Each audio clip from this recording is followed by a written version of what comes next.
आबना Hormuz को खुलवाने के लिए अमेरिका नया आलमी इत्तेहाद बनाने के लिए सरगर्म हो गया है। अमेरिकी महकमे फाइनेंस ने दुनिया भर में अमेरिकी सिफारतखानों को तार रवाना किया है। अमेरिकी मीडिया के मुताबिक तार में कहा गया कि मुताल्लिक़ा ममालिक को एक नए माहदे के लिए राग़िब करें। इस नए माहदे का नाम मैरीटाइम फ्रीडम कॉन्ट्रैक्ट रखा गया है। अमेरिकी सदर ट्रंप चंद हफ्ते कबल दावा कर चुके हैं कि हरमुज़ मुकम्मल तौर पर खुला और कारोबार के लिए तैयार है, जबकि ईरान की तरफ से इसको लेकर यह कहा गया है कि ये ईरान के कंट्रोल में रहेगा। इसी बात को लेकर तनाज़ा शिद्दत इख्तियार करता जा रहा है।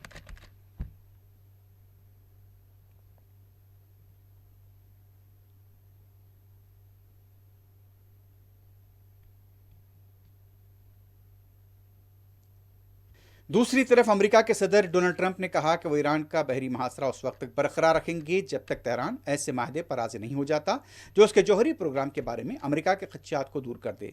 ट्रंप ने एक वेबसाइट के साथ टेलीफोन इंटरव्यू के दौरान कहा वो नाकाबंदी को बमबारी से ज़्यादा मौसर समझते हैं। उन्होंने मजीद कहा कि उनका दम घुट रहा है, सूरत हाल उनके लिए मजीद ख़राब होगी। ईरान जौहरी हथियार हासिल नहीं कर सकता। अमेरिका के सदर ट्रंप ने कहा ईरान के खिलाफ जंग में अपने मकासद तकरीबन हासिल कर चुके हैं। ईरान की नाकाबंदी एक अहमकाना नहीं बल्कि एक जीनियस फैसला है। ईरान को बस कहना होगा कि वो हार चुके हैं। ईरान के साथ टेलीफोन के जरिए मुज़ाकरात जारी हैं। अमरीकी खलाबाजों से मुलाकात के मौके पर गुफ्तगू करते हुए ट्रंप ने कहा हमने ईरान की फ़ज़ाइयों को तबाह कर दिया। ईरान के 82% मिसाइल तबाह कर दिए गए हैं। ईरान के पास मिसाइल बनाने की सलाहियत भी कम रह गई है। दूसरी तरफ अमेरिका के सदर ट्रंप ने इसराइल के वज़ीर-ए-आज़म नेतन्याहू से कहा है कि लेबनान पर सिर्फ सर्जिकल हमले करें। ज़राए के मुताबिक ट्रंप ने इसराइली वज़ीर-ए-आज़म से कहा कि लेबनान के खिलाफ मुकम्मल जंग से गुरेज करना चाहिए। इससे पहले अमेरिकी खलाबाजों से मुलाकात के मौके पर बात करते हुए ट्रंप का कहना था हमने ईरान की फ़ज़ाइया को तबाह कर दिया है। इसराइली फौज की तरफ से गजा जाने वाले इमदादी काफिले फ्लोटिला को बैनुल-अक़वामी पानियों में रोके जाने की इत्तला है।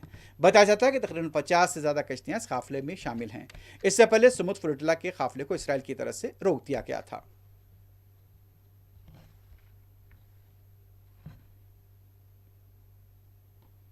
अमेरिका की मुसलसल धमकियों के दौरान ईरान के दारकूमत तेहरान में हुकूमत की तायद में अवामी मुजाहरे जारी हैं।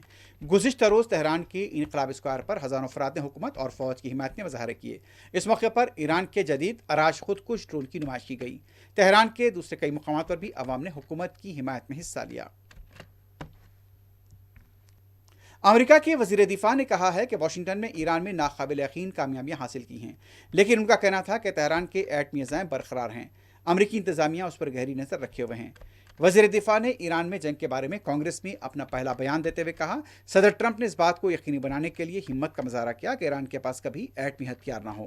वज़ीर दिफा ने मजीद कहा कि ईरान को एटमी हथियारों के हसूल से रोकने के लिए उसका मुकाबला करना ज़रूरी था। ईरान के अब भी एटमी अज़ाइम हैं और वो वाशिंगटन 24 घंटे इसकी निगरानी कर रहा है। ईरानी पार्लियामेंट के स्पीकर मोहम्मद बाखर खलीबाफ ने कहा कि ईरान का बहरी मुहासरा करके अमेरिका ईरान को अंदरूनी तौर पर तबाह करना चाहता है ताकि मुश्किल सूरत हाल में ईरानी कौम बाहम तकसीम हो और ईरान अंदर से टूट जाए।